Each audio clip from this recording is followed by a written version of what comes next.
He's kinda cheap and people think he's a freak. It's the Frugal Freak Podcast. I'm Bradley and welcome to the Frugal Freak Podcast, where I am considered a freak in society because I would rather save my money than be broke. I think overconsumption is stupid and I just love to save my money. Hi guys, welcome to the podcast or welcome back to the podcast. Hope you guys are all doing well. I feel like this video could literally be like 2 hours long. I feel like I have so much to say. Can I just say one thing? Before I even say anything else, you probably watched a commercial at the start of this video because I'm monetized. Yay! Oh my God.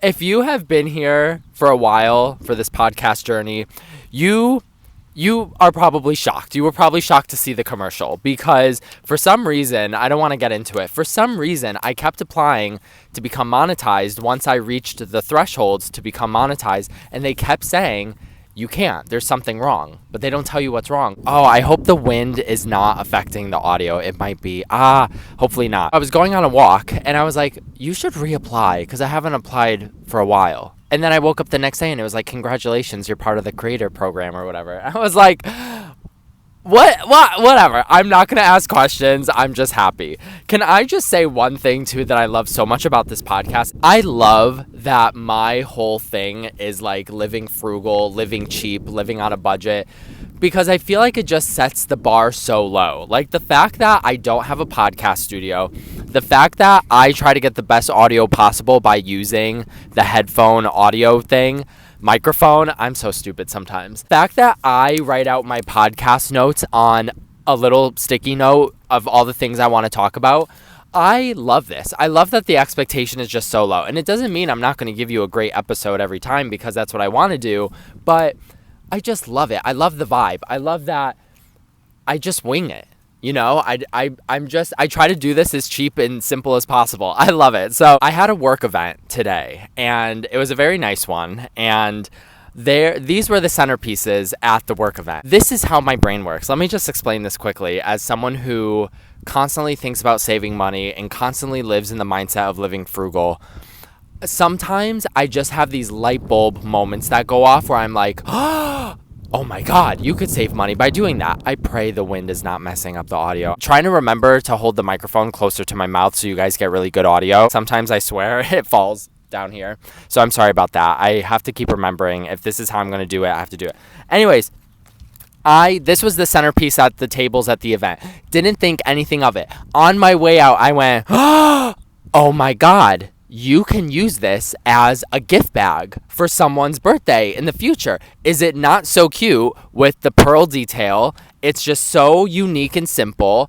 If you bought this at the store as a gift bag, it probably would be like $10 to $15 minimum. Oh my God, that is the epitome of living frugal. It's seeing something and using it and turning it into something else.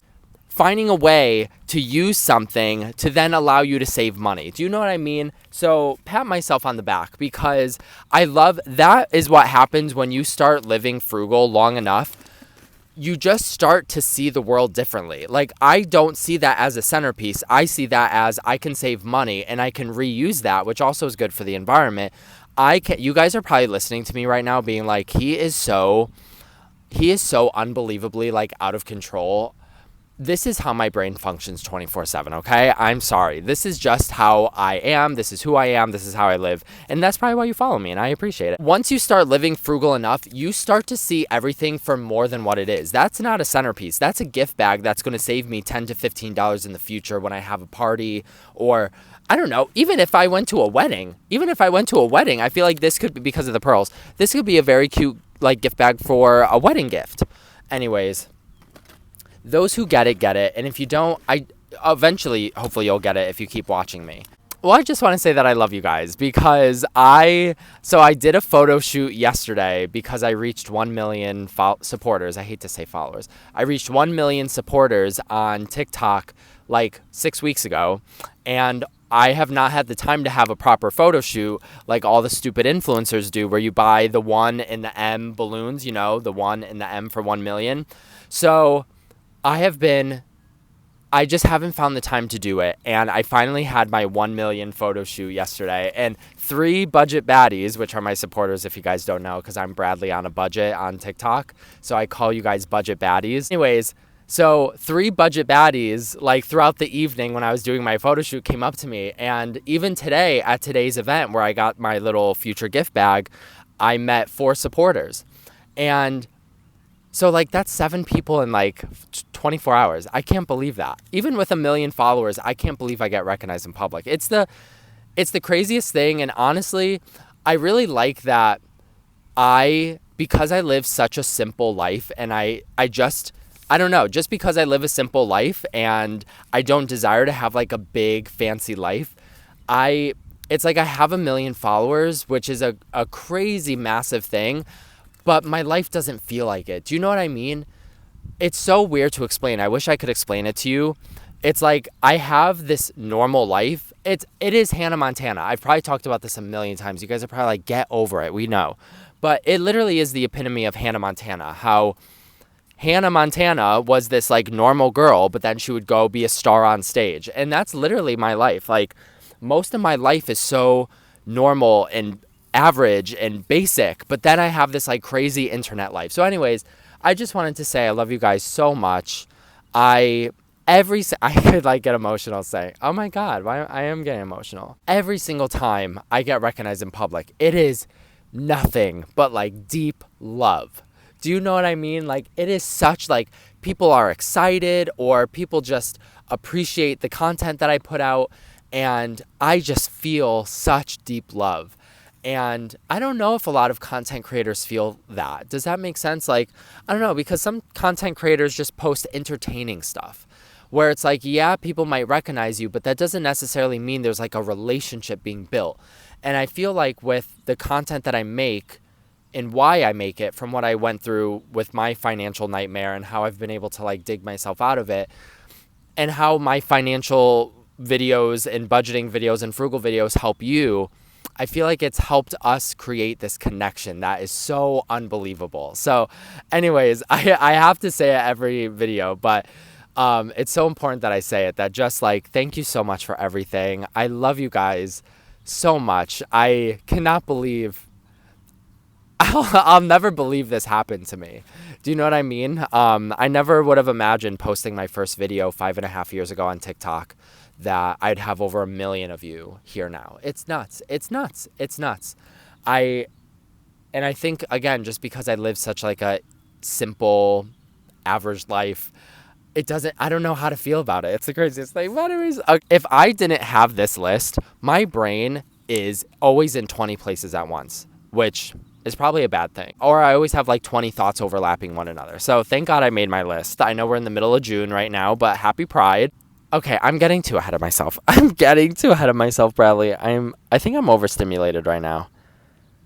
It's just, there's just a lot going on. Let me say one thing. Pride is expensive. When I used to live in New York City, some of these clubs and bars and whatnot would host events on Pride weekend, which is the last weekend of June. Oh my God. It would be like $125 to get in, and then like $25 per drink, and all that BS. And then as the event gets closer, the tickets get more expensive. So they like try to scare you into paying more money. So I never did them. I always went to the free bars. I'm not paying $125 for an event. That's stupid. You know what I mean? Like, no, I'm not making Pride expensive. Okay. Pride month can get very expensive. GAY culture is very expensive. Dude, I work so hard to get monetized. We can't lose it right when we get it. Okay. So like, sorry, I'm going to spell it out. There's so many guys who think it's so important to like impress others, and, you know, just like wearing designer things, going on trips all the time, having the nicest car, having the nicest apartment, going out to eat all the time, having expensive nights out. Stupid. You know what I mean? Like I don't partake in any of that. I have plenty of money where I could have that life, and I don't want it. I want to start making content where I interview people, because I'm so fascinated by people's relationships with money and how people think about money and how people spend money or don't spend money. I like want to write a book about it one day. I'm unbelievably fascinated with it. So Maybe I'll do that at the club tomorrow, and you guys will see that in a future video. I made these notes a couple days ago, and my ex-boyfriend popped in my head, and we started dating in early June, which is such like a Lana Del Rey thing. Ugh. And honestly, if I could just say one thing, like filming an episode of the podcast outside in the summer sun, in the warmth, and the trees, and the birds chirping, this is the epitome of what I want. I am a shell of a human in the wintertime. I remember when I started this podcast, when did I start it? Probably earlier this year. Or late last year when it was cold, wintertime, I kept saying, I cannot wait for it to be nice out so I can film podcast episodes outside. This is what I asked for. This is what I waited for. This is such a Lana Del Rey moment. I ran into someone who I used to be affiliated with at a previous job, and he asked me, he said, we have this position opening up. He works for a bank. And he said, would you know anyone who's interested? And I feel like he was trying to ask me because I don't know. Is that like in bad taste when someone knows you're employed somewhere, but they're trying to pull you away? I don't know. So he was like, would you happen to know someone?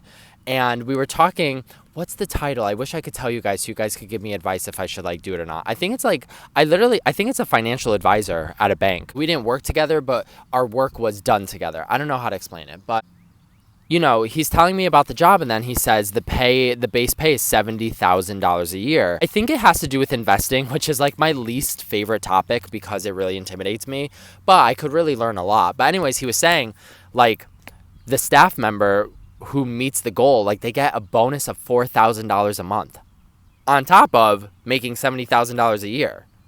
So it could be pretty crazy. I don't know if this resonates with any of you. When it comes to a job where I get a paycheck, I've typically always been low to average income. Like I technically have never had a salary that was more than $50,000 a year, 50.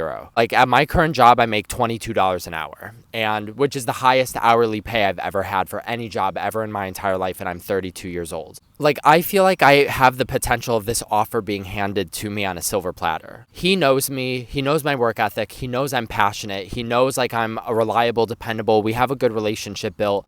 I feel like if I could apply for this job, I have a good shot. I think I would say that. I feel like I would have a good chance if I applied for it. I feel like I'm seeing people taking graduation photos like in their cap and gown. I'm not sure. That makes me really sad. That should be another episode about getting older, because I don't think there's anyone on this planet who struggles with getting older more than me.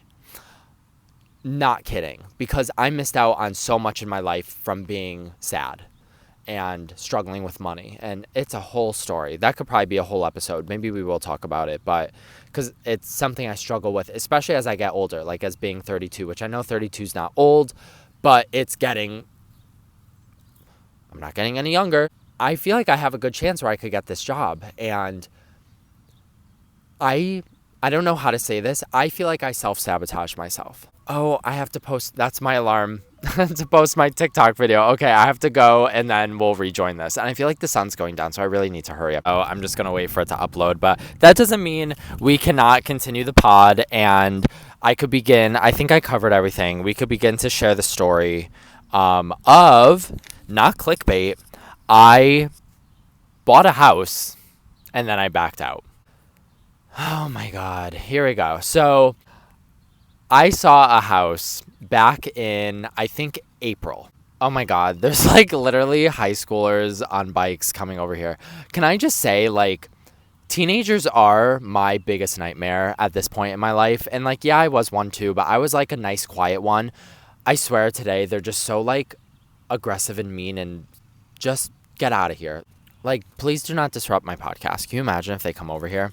Plus, I got so bullied in high school. Not like the worst. It probably wasn't the worst case, but people were mean to me for no reason. I was such like a nice, quiet kid.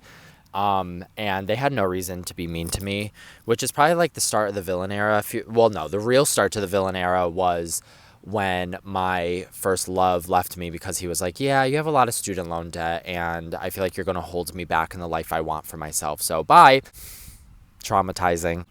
What are they doing over there? Okay, I need to stop. So let's start over. Where do I even start? I'm you know what? I'm just going to be completely honest with you. I really liked the location, but I also went for the house because it was sitting on the market for about a month. Red flag number one. The house was sitting on the market for a month. My brain went, oh, For one, I already felt like it was well priced for the town it was located in. Red flag number 2. So I said, okay, it's in the town and location I want to be in. The price seems decent. And because it has sat on the market for about a month, maybe I can ask to get it from under asking. Because I'm so strict with my money and I have such a odd relationship with money, I don't want to pay more than $1 for what the house is worth, okay? Stupid! That is stupid. I cannot believe we are overbidding $20,000, $30,000, $40,000 to get a house. What is going on? So my brain says, oh, look, a house that's at a decent price in a town you want to be in, and it's been sitting on the market for a month, go for it. Because you probably could get it for under asking. Okay, the house was listed for $330,000. Not bad for what the house was and also for the location, the town that it was in. And there were some other things I liked about it, like the taxes weren't high. It was $277 a month, which again, in a high-taxed town, I thought, oh my gosh, that's so good. And there were aspects of the house that I liked. And I have so many video clips to show you. Maybe I'll put them in here. But I'm also struggling to make that decision because the house is back on the market, okay? Like, yes, I backed out of the house. That's what this whole story is. So I'm like, I don't know. I feel very torn. Maybe I'll put the clips in the podcast because my podcast gets a couple thousand views as opposed to TikTok where I could get like a couple 100,000. I don't know. Guys, put in the comment section if you think it's okay for me to put clips of the house in these videos, even though I'm going to be highlighting problems of the house and they're trying to sell the house. So I don't know if that's a conflict of interest that I'm essentially highlighting it. I mean, I'm not going to tell you what the address is, but if someone finds the house, I don't know. I don't want to like get sued. I don't know what to do, but I want to show you guys what I'm talking about. I think the teenagers left. I think there's 2 more sitting over there. Please go away. Go home. Is that a bird or a bat? I think a bird. When I was growing up, there used to be bats in our backyard. And it was scary. Bats are scary, especially as a kid. I was like, don't they? It was scary. So the 2 teenagers are leaving, thank God. I need to get moving. The sun is moving fast. Like, I can't film this out in the middle of nowhere, in the dark. The house was listed for $330,000. I offered $310,000. I refuse. I'm not playing your game anymore. How dare you, for some of these sellers, for the crappy house you are trying to sell, for the price you're trying to sell it, get out of here. You are so stupid. So I offered $20,000 under asking. I don't care. I'm not playing your game. My agent and their agent were going back and forth a little bit, not much. They said, we'll do $320,000. And my agent was like, can we meet in the middle at $315,000? And they were like, no, we want to do $320,000. They call my agent 5 minutes later, we'll do $315,000.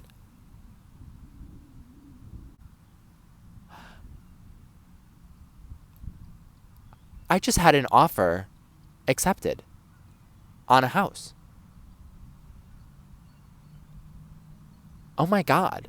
What red flag are we on? Are we on red flag number 3? Red flag number 3, the moment I found out that the offer was accepted, like my heart sank in like a negative way.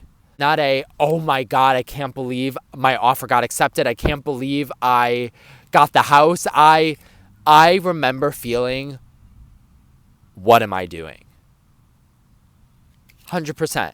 In the moment I found out they accepted, like we agreed to $315,000 and it was mine. I was like, what are you doing? And the house was 1,300 square feet. And to be so honest, it's too much house for me. It's too much house for me. And if I'm brave enough to put in clips, I'll show you guys. Maybe I'll do the voiceover and talk about it here. The kitchen. It was a nice kitchen. It was a big kitchen. I wouldn't have needed more than a third of the cabinet space in that kitchen. You guys, if you watch me on TikTok, you've seen my apartment that I live in. It's small. It's 450 square feet, and it's more than enough for me. And like the kitchen alone, I would use a third of it. I love the living room, and they had this like little sunroom with French doors, these glass French doors. If I could have just lived in that I would have been so happy. I loved it. It was a 3-floor house. They turned the attic into a bedroom, which again, if I'm brave enough to show you clips, you'll see it here. It was not usable. I'm sorry. It was not usable. Because it was the attic, the roof is, the ceiling. If I did not walk down the middle of the room, my head would be dragging along the ceiling. So the second floor had 2 small bedrooms and it had the bathroom. I have to be completely honest. I went for the house because of the location, because I got it under asking, and to be so honest with you, it wasn't because I absolutely freaking adored it. It was because I kept thinking to myself, this could be a good resale value 10 years from now. That's how my brain works. I made, 2 or 3 episodes ago, there's an episode called I Will Always Choose Money Above Myself. Maybe I'll change one day. I'm 32 years old. I don't have any plan to change. That's how I am. That's how I'm wired. That's how I'm happy to live.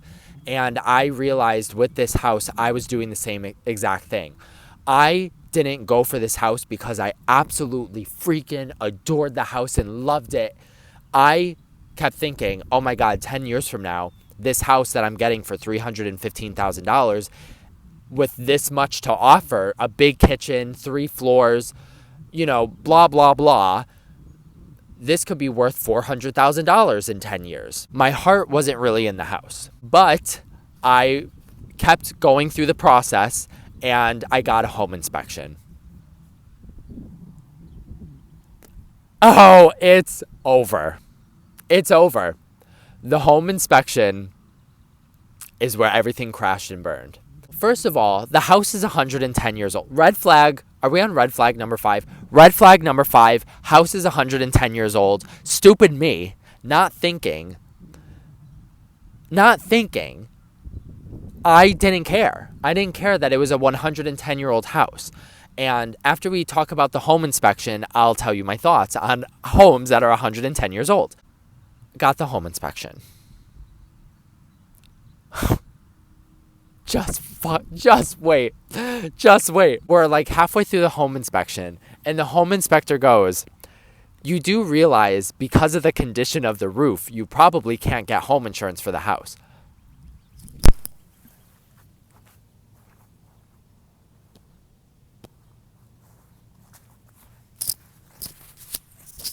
What do you mean? What do you mean?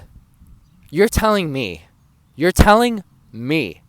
I'm under contract with this house, and no one, not my agent, not the seller's agent, no one thought the roof is 20 years old, which means you probably could get a good 5 years left out of it, maybe a little more. And the real problem with the roof is that it was covered in moss. Oh my God, am I getting ahead of myself? Whatever. Maybe I am. Okay, I'll just say it anyways. I called my car insurance company to ask them about getting the home insured, like getting a quote. And I asked them, I said, hey, I was told I may not be able to get the home insured because it is covered in moss and it's 20 years old. Moss is considered damage. Just so you all know, because I didn't know until this freaking moment. If you have moss on your roof, insurance will consider it damage, and apparently I would not be able to insure the home as a new buyer because of the moss on the roof. I don't even think it's because it was a 20-year-old roof. I think it was because of the moss. Oh my God. So hold that thought with the roof, because it's going to come back and you won't believe it. So other problems with the home inspection, there's asbestos in the basement.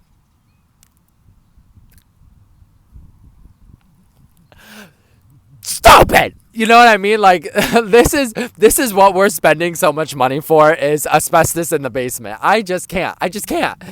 So there was asbestos in the basement. There was a crack going along the main foundation in the basement.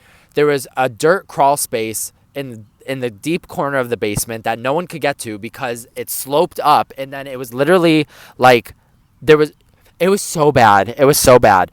And then the bathroom the bathroom. There are flies above me. This is so disgusting. I'm so sorry if you could see them. This is bad, but I have to go. I'm running out of time. So, on a shower, there's the shower wall, but there's a thing you could do where you could put a cover over the shower wall instead of replacing the whole shower. It was loose. It was coming off of the wall. At the base of it, it was loose. So all I could keep thinking is, how long has it been like that? And how much water, steam, whatever is going up behind it? And it had cracks in it. So I just keep thinking of all the moisture. I'm thinking there's mold. There has to be mold. If you don't believe me, the bathroom has no ventilation system. No ventilation system in the bathroom. And you could see in some corners, there were corners of the bathroom carved out, and then it looks like it was like puttied back. Fill it. It looked sloppy. It didn't even look good. And then apparently, which to me, I'm like, there must have been mold in the past. Why else would those corners of the bathroom be carved out like that? Oh my God. And in the bathroom, they had a dehumidifier running 24/7. I went to the house 3 times. It was running at all times. The roof, the basement, the bathroom. And then me just feeling like this house is too big for me. Now I have lived in this 450 square foot apartment for the past 5.5 years. Like, my brain is morphed. I see a small space is enough. That's why I have to make the tiny house work. That's a whole nother video. I know I talk about it all the time. I have to make it work. I don't know how I'm going to make it work, but I have to. If I have to like literally go behind the town's back and just freaking do it, and I don't know, I have to figure it out. But I kept thinking to myself, I'm so afraid I'm going to buy this house and I'm going to feel sad by how empty it is. The kitchen, knowing I wouldn't need half of the cabinet space in that kitchen, would make me feel like I'm being wasteful. It would make me feel like, why do I have this big house when I don't need half of this? So all of these things. Also, it was a shared driveway. Yeah, not the biggest deal, but I don't feel like I want to tolerate a shared driveway because that means you have to deal with someone else. Whatever, I don't know. And then also, my sister came to one of the house viewings when we went to see the house, and she said she had a weird interaction with the neighbors. Like, the neighbors were like, oh yeah, we're good neighbors. Oh yeah, we're really good neighbors. Like, we're the best neighbors. Okay. Like, my sister had a weird feeling with the neighbors, so I don't know, dude. All of these things kept adding up. So just wait for what I'm about to tell you. Oh my God. Let me get to the point because the sun is going down and I'm really running out of time. The sellers were willing to put on a new roof. I know. Shut up! Because I know you're about to say, Bradley, you walked away from a house where the seller is willing to give you a brand new roof. But they asked for $5,000 more. So they were going to give me a new roof, but they wanted now for me to pay $320,000. I didn't even say this in the video. $315,000, which is where we met. That's not my budget. Even I don't know why I went for this house. This isn't my budget. My budget, I want to live in a dump. Do you know what I mean? I want to live in an old, outdated house that is like small and $250,000, okay? That's all I want. I had no right to go for this house being $330,000, even offering $310,000. I had no right. I was not comfortable with that. That was another reason why I decided to back out. But first of all, yes, they decided to give me a new roof. Let me just say, you having to replace your roof when you tried to sell this house with the roof in that condition is not my problem. You're not going to fix any of the other I had concerns with that bathroom. I had concerns with the asbestos in the basement. And you're not only not going to address any of that, but you're going to ask me for more money to replace the roof. Apparently, with their insurance policy, they had to pay for the whole roof out of pocket, which again, that's a choice you made with your insurance policy that now you have to pay for your entire roof out of pocket. I kept thinking to myself, even if it's not perfect, like it's in a town you want to be in and you may not find a house at this price, you know what I mean? So I was starting to like, oh my God. It was down to the final day where I had to make a decision before I lose my like earnest money deposit, which I put down $5,000. And I was calling people, I was texting people, I was going back and forth with people. I felt so freaking conflicted and stressed and overwhelmed with an hour to spare before like it was locked in, which I mean, you could back out at any time before closing, but I didn't want to lose $5,000. Of course not. You guys know me. I don't want to lose 5 cents, let alone $5,000 on a house that didn't work out. It was like within the last hour, and I texted my agent. I was like, I'm so sorry. I can't do this. I can't do this. This doesn't feel right. I don't feel ready. And that's how I'm going to end the video because I'm really running out of time with the light. This whole experience taught me I don't think I'm ready to give up the life that I have currently. If you guys scroll back a handful of episodes, I put my first offer on a house ever. And I loved that house to death. Because I was so in love with that house, I think that made me feel like, oh my God, I'm ready to buy a house. Because I never felt how I felt for a house until I saw that one. Now that I've become financially stable, that was also a reason that was pushing me to be like, buy a house, buy a house, buy a house, buy a house, buy a house. This experience, getting so close to almost buying a house, made me realize I don't think I'm ready to give up the life that I have. And I think that's okay. I have cheap rent. I barely have any utilities. I like my landlord. I love my apartment. I have good neighbors. I like the location I'm in. Like, I have no reason to buy a house. When I was in this manic state of, should I buy the house? Should I back out? My friend asked me a question that stopped me dead in my tracks. She was like, do you need to buy a house right now? And I was like, oh my God, she's right. What am I doing? Why do I feel like I'm pressured into buying a house? I don't have to do this. I have a friend who's living in the town where I almost bought the house. He is paying almost $1,600 a month for rent for a small 1-bedroom apartment. If that was me, that would make sense to then spend the same amount of money on a house or a little more money to have a mortgage and have a house. You know what I mean? Getting so close to buying that house was such a wake-up call to be like, until you absolutely love the house or it's in your price point that you're comfortable with or whatever it is, don't do it. And that's like going to be my end message for you if you are considering buying a home. There's so much pressure from people saying it's such a good investment, and I'm not saying it's not. Just don't do it if you're not ready to do it, okay? That's just it. And I am in such a position where I just don't have to do it. I didn't need to buy the house. It just wasn't meant to be right now. Do you know what I mean? So, plus, not for nothing, I feel like maybe I'm delusional. And this, I live in Connecticut. All across America, the market can be different. I feel like I'm starting to see a shift in the market. I have seen so many houses sitting for weeks, because the sellers are asking for crazy prices for what they're selling. But not only am I seeing houses sit for a couple weeks, I'm seeing price drops. I'm seeing $10,000, $20,000 price drops. And this is in the peak. This is in the middle of the hot housing market, because this is the hottest time to buy and sell and move and all that is this time.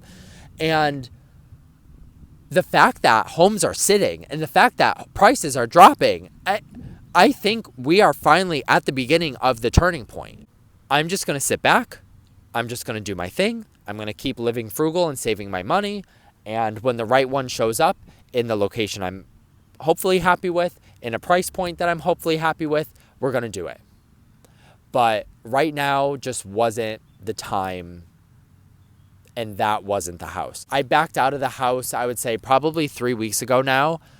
It still hasn't sold. Again, going back on the market. It still has not sold. So I'm like, Bradley, I think you made a good decision, because the fact that it sat on the market for a month for me, and now after they relisted it because I backed out of the house and it still hasn't sold, I just think that's something telling me there's a reason for it. The universe is so good to me. There's no way I have the life I have without the universe looking out for me and getting me to this point. And I just think the universe guided me, looked out for me, said something to me. Maybe the home inspection was the universe being like, get out of this. Like the first week after walking away from the house, I kept thinking to myself, oh my God, I made a mistake. I made a bad decision. Maybe I could go back to my agent and get it. And it's like, now that I'm on like week 3, almost 4 of backing out of the house, I think I could confidently say I made the right choice. I'm happy with my choice. I'm happy I didn't move forward, and I'm happy I didn't like give in to the pressure that I was putting myself under. And not for nothing, like the pressure that I felt like my agent was putting me under, which I don't really appreciate. That's a whole other story, and I don't want to get into it. It's getting dark, so I think I'm going to wrap it up there. I hope there's nothing I left out of this story. I could have sat with you for 2 hours because there is like little fine details to add to the story, but that was really the gist of it. But yeah, that's it, I guess. I love you so much.